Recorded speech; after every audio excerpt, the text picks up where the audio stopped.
According to some of the newspapers, Max Verstappen has adjusted his training schedule for 2023, with the Dutchman beginning earlier than in previous seasons.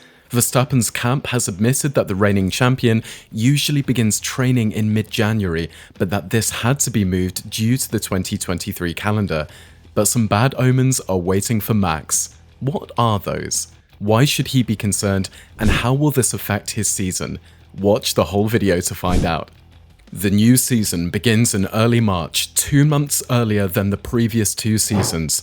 Verstappen will have to start his preparations earlier because pre-season testing is only 2 weeks away. Verstappen is also said to have changed his training regimen in preparation for the first race in Bahrain. The 2-time champion is said to have double training sessions and fewer recovery days than in previous years.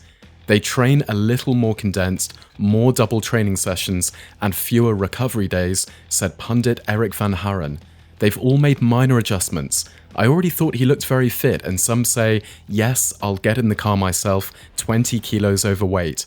You don't have to be trained for that, he says, but if you've ever been in a car like that with those G-forces, you know how fit you have to be. Verstappen shared workout videos on social media leading up to Red Bull's launch last week.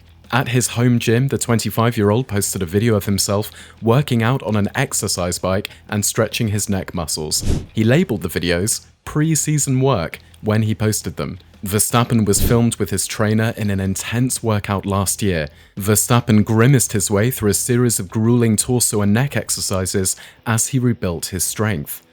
Daniel Ricciardo will be Red Bull's 3rd driver in 2023, looking to regain confidence ahead of a possible return to the grid. When it was announced that Daniel Ricciardo would be leaving McLaren at the end of the season, there was a slew of rumoured destinations for the Australian. The 33-year-old turned down the opportunity to stay on the grid with Haas in favour of taking a year off to wait for a position to open up at a top team. Ricciardo eventually returned to Red Bull, where he had the most success in his career.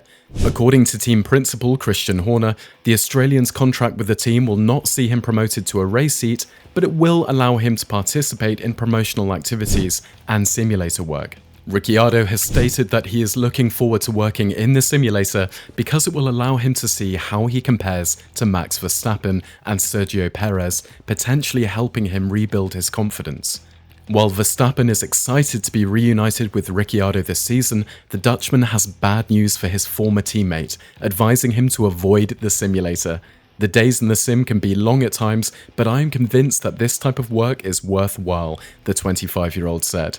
As far as I'm concerned, I don't want a test driver working the simulator, as other teams do. I'd like to work on it myself because everyone has a different driving style. It aids in my concentration. After all, there isn't much else to do at home besides train on the simulator. It's also something I enjoy. Verstappen spends much of his free time away from the racetrack on a racing simulator, participating in several virtual events throughout the season. However, the recent virtual 24-hour Le Mans ended in disaster for the Dutchman and his Team Redline teammates, who were disconnected numerous times, prompting Verstappen to call for a boycott of the game. Ricciardo will be eager to get back into the action at Red Bull, as the Australian desperately needs to regain his confidence if he's to be given a race seat for 2024. The SF23, Ferrari's latest challenger, was unveiled during a special Valentine's Day presentation from the team's Maranello headquarters, keeping the F1 launch season moving at breakneck speed. Following McLaren and Aston Martin's reveals on Monday, Ferrari's turn was to reveal their 2023 model, which, predictably, features another red-dominated livery design. Ferrari's new car was given the project number 675 before receiving its official SF23 moniker, which continues the naming convention established by the company in 2015. New team principal Frederic Vasseur was on hand to oversee the launch proceedings, having joined Ferrari from Alfa Romeo over the winter and starting work in early January as a replacement for Mattia Binotto. With the new season approaching, Vasseur will be working to address the issues that derailed Ferrari's hopes of beating rivals Red Bull to the title in 2022, with unreliability, strategic blunders, and driver errors all playing a role. While the top of the team has changed, Ferrari's driving pairing of Charles Leclerc and Carlos Sainz will remain together for a 3rd season, with Leclerc recently stating that he feels more mature following his and his team's recent setbacks. Vasseur also expressed optimism after his first few weeks at Ferrari, stating that based on what he had seen thus far, the Scuderia has everything they need to win. During Ferrari's presentation, Vasseur shared his pre-season thoughts, saying, "It's always emotional for a team to do the launch. My contribution is minor in this case, but I can clearly feel the work done on the car. The project will embark on a new journey now that the car has been transferred to the race team. It's a great feeling to be back on track. It's like going back to school. I can feel that everybody is very proud of the job done, and this feeling is very important for the motivation of everybody and for the season. It will be a long season, but the motivation is there and it is critical for performance." SoyMotor.com first reported Ferrari's performance gains last month as the Italian manufacturer seeks to close the performance gap with Red Bull.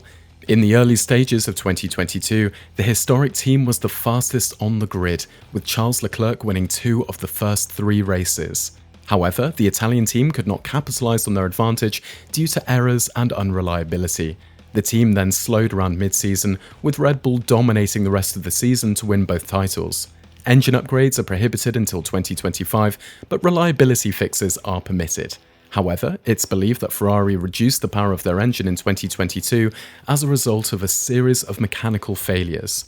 Charles Leclerc was forced to withdraw from the Spanish and Azerbaijan Grand Prix while leading, jeopardizing his title hopes. With increased dependability, the team's early pace advantage over Red Bull could be maintained throughout the campaign.